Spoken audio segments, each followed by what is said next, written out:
Hi everyone. Hello everyone. Welcome to our YouTube channel Payload. तो देखते हैं last week tag में क्या क्या अपडेट्स आए। ओके, लेट्स स्टार्ट करते हैं एलएलएम इन्फ्रेंसिंग से। जैसे मॉडल्स होते हैं चैट जीपीटी या क्लाउड जो है, ये जब एनवीडिया की चिप्स पे चलते हैं तो उस प्रोसेस को इन्फ्रेंसिंग कहते हैं, जो रनिंग होता है। और इन्फ्रेंसिंग का आउटपुट क्या होता है? टोकन्स होते हैं, like 10 tokens per second, 20 tokens per second. तो अभी आजकल मतलब सबको यही चाहिए कि हाँ, as fast as possible result generate करें, ठीक है, कि कितनी जल्दी यूजर को रिस्पॉन्स दे सकें और कितना कम हार्डवेयर यूज कर सकें। तो सब कोई अपने अपने तरीके से ऑप्टिमाइज करता है। एनवीडिया क्या करता है, अपने कूड़ा पे नए नए रिलीजेस लाता है जिससे अपना कूड़ा ऑप्टिमाइज हो और हार्डवेयर लेयर सही से यूटिलाइज हो सके।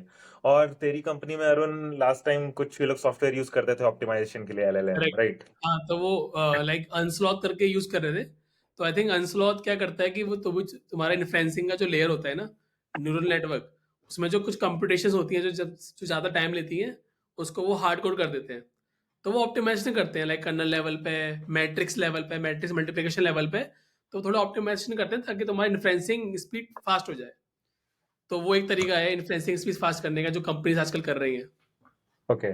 सो अभी हुआ गया कि सब कोई सॉफ्टवेयर लेवल पे इन्फ्रेंसिंग फास्ट कर रहा है, बट एक कंपनी है तालस नाम का, एक स्टार्टअप है, 2.5 साल पुराना है, कनाडा का है। उन्होंने एक हार्डवेयर लेवल पे इन्फ्रेंसिंग फास्ट करने की कोशिश की। उन्होंने क्या करा है, जो एलएलएम है, एलएलएम को सीधे हार्डवेयर पे ही प्रिंट कर दिया है, मोर और लेस, और इन्फ्रेंसिंग करने की कोशिश कर रहे हैं। और उनका एक्चुअली रिजल्ट बहुत अच्छा है। नॉर्मल जो एनवीडिया के जीपीयूज होते हैं, वो पर यूजर लगभग 1 सेकंड में 250, 300, 400 टोकन जनरेट करते हैं। और ये लोग पर यूजर 17,000 टोकन जनरेट कर रहे हैं एक सेकंड में। यानी हम्म। लगभग 1 सेकंड में मान के चल के 25 से 30 पेजेस यूज लिख सकते हैं। इतना तो कोई भाई 1 घंटे में नहीं पढ़ सकता, इतना 1 सेकंड में लिख रहे हैं, ठीक है। और ये बोलते हैं कि एनवीडिया के चिप से ये सेटअप करने में 20 गुना सस्ता है, 10 गुना कम बिजली खाता है। तो हम्म। लेकिन ये काम कैसे करता है? ठीक है, तो काम इनका थोड़ा सा अलग तरीके से करता है। ये क्या है, नॉर्मल जीपीयू या फिर चिप, सीपीयू जैसे चिप नहीं, ये एसिक चिप है, एप्लीकेशन स्पेसिफिक। जैसे पुराने जमाने में सीडी होती थी, सीडी कैसेट होती थी, उसमें कोई आपने एक मूवी डाल दी, अब वो बस एक मूवी रहेगी, उसके अलावा उस पर दूसरी मूवी नहीं लिख सकते हो, उसके ऐसे फिक जाएगी। जैसे आजकल पेन ड्राइव होती है, पेन ड्राइव में हम्म। आप मल्टीपल चीजें डाल सकते हो, बट सीडी में एक ही चीज थी। तो इनकी भी जो चिप है, उस चिप में सिर्फ आप एक ही मॉडल डाल सकते हो। इन्होंने अपनी टेस्टिंग लामा 3.18 बिलियन मॉडल है उस पर करी है। तो वो एक चिप उन्होंने हार्डवेयर पे डाल दी और उसी चिप से इन्फ्रेंसिंग रन करते हैं उसी चिप पे, ठीक है। और तो एग्जैक्टली काम कैसे करता है ये इन्फ्रेंसिंग, कि जैसे न्यूरल नेटवर्क्स होते हैं, जैसे लामा जो 3.18 बिलियन है, उसमें 32 लेयर्स हैं न्यूरल हम्म। नेटवर्क्स के। तो करेक्ट। उस न्यूरल नेटवर्क को डायरेक्टली ये लोग ट्रांजिस्टर्स में कन्वर्ट कर देते हैं, और हार्डवेयर पे टीएसएमसी का 6 नैनोमीटर प्रोसेस है, उस पे ट्रांजिस्टर को ऐसे सेटअप कर देते हैं कि न्यूरल नेटवर्क को रिप्लिकेट करे, ठीक है। और फिर जो हम्म। यूजर का इनपुट आता है, वो हार्डवेयर के लेयर के थ्रू कंप्यूट होता है। तो इसमें मेमोरी वगैरह की कोई जरूरत नहीं पड़ती है। क्यों? क्योंकि वो रियल टाइम में कहीं कंप्यूटेशन स्टोर नहीं होता है, कंप्यूटेशन कंप्यूट होता है, और जो आउटपुट है वो अगले लेयर को चला जाता है, फिर आउटपुट अगले लेयर को चला जाता है। तो जो पहले क्या हम्म। होता था, जीपीयू वगैरह में जो आउटपुट है वो वी रैम में स्टोर होता था। तो अब स्टोर करने की कोई जरूरत नहीं है, सीधा सीधा एकदम one layer to another layer, another layer, ऐसे लाइन सीक्वेंशियली आउटपुट हो जाता है। तो इस वजह से ये सुपर डुपर फास्ट है। जीपीयू वगैरह में क्या होता है, पहले एक लेयर कंप्यूट होगी, फिर डेटा वी रैम में चला जाएगा, फिर अगली लेयर कंप्यूट होगी, वी रैम से डेटा खींच के फिर प्रोसेस करेगा, फिर हम्म। वापस जाएगा।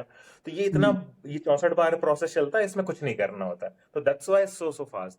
बट हाँ, अगर मतलब इतना अच्छा, ये हाँ, तो थोड़ा सा यूनिक है, बट मैं ये सोच रहा हूँ कि जो इतनी बड़ी कंपनीज हैं, ओपन एआई, एंथ्रोपिक, उन्होंने कभी इसके बारे में क्यों नहीं सोचा कि भाई ऐसा करते हैं कि अपनी इन्फ्लुएंसिंग स्पीड क्लाउड की और चैट जीपीटी की बढ़ाते हैं। तो इसमें ऐसा क्या खास था? एक्चुअली हाँ, तो मतलब पहली चीज तो ये कि जैसे एनवीडिया का जीपीयू यूज करने का फायदा ये है कि आप उसका यूज ट्रेनिंग के लिए भी कर सकते हो, और अगर आप हम्म। ट्रेनिंग नहीं कर रहे हो तो इन्फरेंसिंग के लिए यूज कर सकते हो, मॉडल हम्म। रन करने के लिए। लेकिन ये सिर्फ चिप जो है इन्फरेंसिंग के लिए यूज होती है। और एक और प्रॉब्लम ये है कि ये एसिक चिप है, आपने एक बार लिख दी तो इसके बाद से इसमें और कुछ नहीं चला सकते हो। अब जैसे ये क्या है, चैट जीपीटी आपका हर 1 महीने पे, 2 महीने पे नया मॉडल रिलीज करता है, इनफैक्ट करेक्ट। हर 15 दिन पे रिलीज करता है। उनके लिए चिप तो यूजफुल ही नहीं है। और एक और चीज है, अभी की जो टेक्नोलॉजी है उससे अगर आप इस तरह के चिप बनाओगे तो बहुत बड़ी चिप बनेगी। क्यों? क्योंकि मोस्टली चिप के अंदर मैट्रिक्स मल्टीप्लिकेशन होता है, बहुत सारे मैट्रिक्सेस और वेक्टर्स का मल्टीप्लिकेशन होता है। तो ये जो मल्टीप्लिकेशन होता है, मल्टीप्लिकेशन कई सारे ट्रांजिस्टर लेता है। 4 बिट का मल्टीप्लिकेशन के लिए आपको लाइक 4 से ज्यादा ट्रांजिस्टर चाहिए होते हैं, ठीक है। लेकिन इन्होंने क्या करा है, ये जो टालिस वाले हैं, इनके सीईओ ने कोई प्रोप्राइटरी एल्गोरिदम या इन्होंने हार्डवेयर डिजाइन किया है जो डिजिटली 4 बिट की मल्टीप्लिकेशन सिर्फ एक ट्रांजिस्टर में कर सकता है। तो इसीलिए जो एसिक का साइज है वो बहुत छोटा है, कम, और तो बिजली भी कम खाता है। और तो ये चीज इनकी कुछ सीक्रेट सॉस है जो इस इनके सीईओ ने बोला कि हम बता ही नहीं रहे किसी को, तो वो किसी को नहीं पता है ये चीज, ठीक ओके। है। लेकिन अगर इसके अलावा इसके और भी नुकसान है। होता क्या है कि इनको 2 महीने लगते हैं, अगर इनको किसी मॉडल को बनाना है, एक्चुअली हार्डवेयर बनाना है, तो 2 महीने पूरे लगते हैं। और एआई की दुनिया में 2 महीने मतलब 2 साल होते हैं, ठीक है। यहाँ 2 महीने में चिप पुरानी हो जाती है। लाइक अभी जब से सोनेट ओपस 4.5 या 6 आया है, तब से सोनेट तो यूज करना ही बंद कर दिए हैं लोग, और 2-3 महीने पहले सोनेट सबको यूज करता था। तो आई मीन ठीक है, but I am excited for the future कि ये लोग धीरे धीरे, जैसे रियल टाइम ट्रांसलेशन है, आपके ईयरफोन में ये वाली चिप लगा दें और रियल टाइम ट्रांसलेशन करते रहो, ठीक है। सो हाँ, आपको फोन करेक्ट। की भी जरूरत नहीं है। अभी क्या होता है, जो एयरपोर्ट्स ट्रांसलेशन करते हैं वो कैसे करते हैं, आपके फोन में एक्चुअली ट्रांसलेशन चल रहा होता है, वो ब्लूटूथ से तुरंत करता है, फोन में लोकल मॉडल चल रहा होता है। इसमें क्या है, आप सीधा एयरपोर्ट्स में भी लोकल मॉडल फ्यूचर में चला पाओ अगर बैटरी डिसेंट हो, सिंस ये लाइट वेट है। तो आई मीन काफी सारे एप्लीकेशन है, तो वील सी। ठीक है। तो अगली न्यूज़ अगेन एआई को लेके ही है। तो अभी क्लाउड ने अपना सिक्योरिटी वाला फीचर लॉन्च किया है। तो उसमें अब वो क्या कर रहे हैं कि अब जो बेसिकली आपका कोड, जो भी आपका कोड बेस है, वो आपका स्कैन करेगा पूरा, और वो वनरेबिलिटीज निकालेगा कि भाई आपके इस कोड बेस में क्या क्या वनरेबिलिटीज हो सकते हैं। और वो ऐसा नहीं है कि वो लाइक अभी जो हमारे पास ऑलरेडी एक्सिस्टिंग टूल्स हैं जो पैटर्न मैचिंग पे काम करते हैं, मोस्ट ऑफ द टूल्स, कि भाई अगर ये वनरेबिलिटी है, इसका ये पैटर्न मैचिंग, ये पैटर्न होता है, तो वो फिगर आउट करने का ट्राई करते हैं, जो भी सारे स्टैटिक टूल्स होते हैं, राइट। तो क्लाउड में इसमें क्या कर रहा है कि वो डायनेमिक चेक्स लगा रहा है, लाइक तुम्हारे पहले बिजनेस का कोड समझ रहा है, बिजनेस कंटेक्स्ट समझ रहा है, उसके बेसिस से बता रहा है, अच्छा आपने ये कोड लिखा है, मे बी इसमें आपका प्रॉब्लम, ये प्रॉब्लम हो सकती है, लॉजिकल एरर हो सकती है। तो आपकी वनरेबिलिटीज निकालने का ट्राई कर रहा है सिमेंटिक वे में। तो अभी लाइक जो क्लाउड ने अपना ब्लॉग पोस्ट निकाला है, तो उसमें उन्होंने मेंशन किया है कि अराउंड 500 वनरेबिलिटीज ऑलरेडी ओपस 4.6 निकाल चुका है। वो भी ऐसे ओपन सोर्स प्रोजेक्ट में जो कि बहुत सालों से पड़े हुए थे और एक्सपर्ट रिव्यू कर रहे थे एक्टिवली, तब भी वो नहीं निकाल पाए, और वो इसने क्लाउड ने निकाल दिया 500 बग्स। तो इसलिए अगर आप देखो तो अभी रिसेंटली बहुत सारे सिक्योरिटी फर्म्स के शेयर्स क्रैश करे हैं, क्योंकि सबको लग रहा है कि भाई अब एआई इस फील्ड में आ गया है, तो अब इन सारे फर्म्स की जरूरत ही नहीं होगी, इस सारी कंपनीज की नीड ही नहीं होगी। तो ये एक्साइटिंग चीज़ है आगे देखना कि भाई सिक्योरिटी एआई में कैसे काम करती है और क्या क्या सो इन्वेस्टमेंट ये वो वाला फील हो गया, तू ही मारे तू ही बचाए। आई मीन एआई सब लोग वाइप कोड करके बहुत सारे सिक्योरिटी इश्यूज ला रहे हैं, फिर यस। एआई ने प्रोडक्ट बना दिया कि हाँ सिक्योरिटी इश्यूज सॉल्व करो, ठीक है। हाँ, ये इंटरेस्टिंग, एआई कोड लिख रहा है, एआई कोड रिव्यू भी कर रहा है, और एआई खुद से वनरेबिलिटीज निकाल रहा है उस कोड में। तो हाँ, तो पहले वेरिएबिलिटी डालता है फिर निकालता है, तो I mean it's a whole circle, ठीक है, पूरा मार्केट बन गया अब तो, ठीक है। या okay, on to the next news. अभी एआई समिट हुआ था न्यू दिल्ली में, तो इंडिया ने दो क्या कुछ कई सारे ओपन वेट्स मॉडल लॉन्च किए। इनफैक्ट इंडिया में पहली बार ऐसा हुआ है जो इतने बड़े प्लेटफॉर्म पे ओपन वेट्स मॉडल लॉन्च किए हैं जो स्क्रैच से इंडिया में बने हैं। तो एक सर्वम एआई है, बैंगलोर बेस्ड स्टार्टअप, उन्होंने 5 मॉडल्स लॉन्च किए हैं, उसमें से 2 हम कवर कर रहे हैं। पहला है सर्वम 30 बिलियन। 30 बिलियन क्या है, मिक्सचर ऑफ एक्सपर्ट्स का मॉडल है, और इन्होंने इसको स्क्रैच से ट्रेन किया है। 11 इंडियन लैंग्वेजेस सपोर्ट करता है ये, ठीक है। और इसके अलावा इनका दूसरा मॉडल है सर्वम, लाइक जो फ्लैगशिप मॉडल है उसका नाम है सर्वम 105 बिलियन।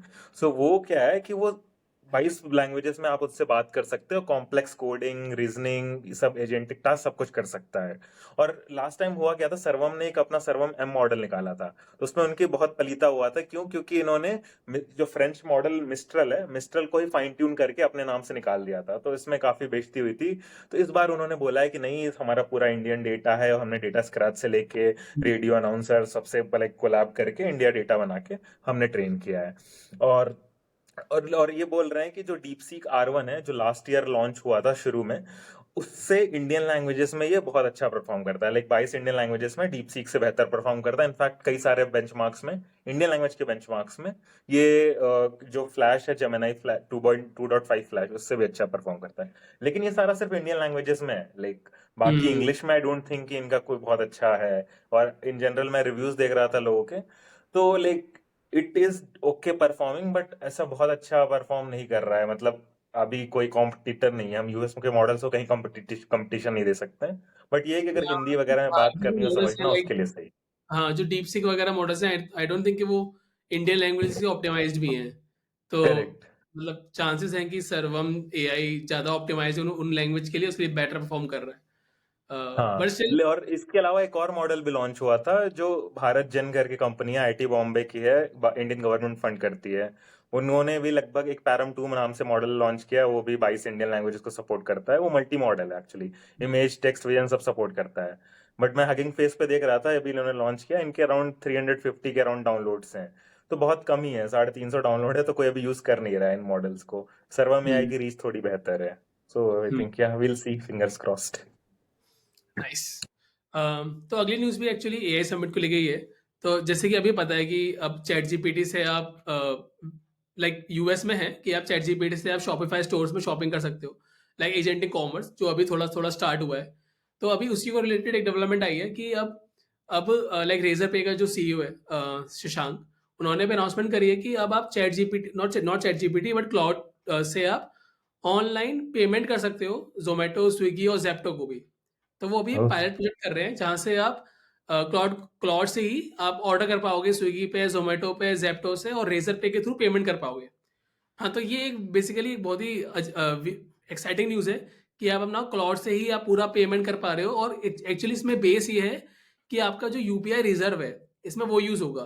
तो उसमें आप एक लिमिट लगा दोगे कि आप 1,000 रुपये, 2,000 रुपये से ज़्यादा इस मर्चेंट के लिए खर्च नहीं करोगे, और उतना ही आपका ऑटोमेटिक स्पेंड हो जाएगा विदाउट योर ओटीपी और without your any pin code.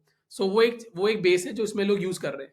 But still ये पायलट है, अभी ये प्रोडक्शनाइज नहीं हुआ है। तो ये कुछ टेस्टिंग और कुछ मल्टीपल चीज़ें के बाद होगा। और प्लान आई थिंक ये भी है कि इसको और वेंडर्स के लिए लेके आया जाए, और मार्केट प्लेस के लिए।